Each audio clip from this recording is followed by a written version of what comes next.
The only thing that is holding me back is that I am afraid. I'm afraid of what comes next. And what do you think that is? Oh, you tell me. Is atonement even possible? What does God want from me? I think it's up to each one of us to interpret what God wants. So people can do anything? They can rape, they can murder, they can steal all in the name of God, and it's okay? No, that's not what I'm saying. Well, what are you saying?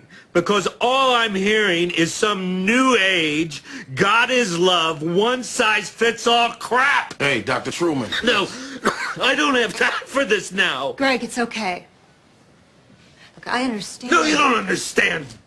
You don't understand. How could you possibly say that? Now, you listen to me. I want a real chaplain who believes in a real God and a real hell. I hear that you're frustrated, but you need to ask yourself... No, I don't need to ask myself. I need answers.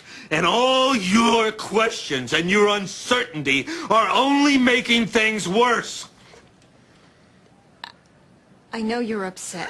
God, I need someone who will look me in the eye and tell me how to find forgiveness because I am running out of time.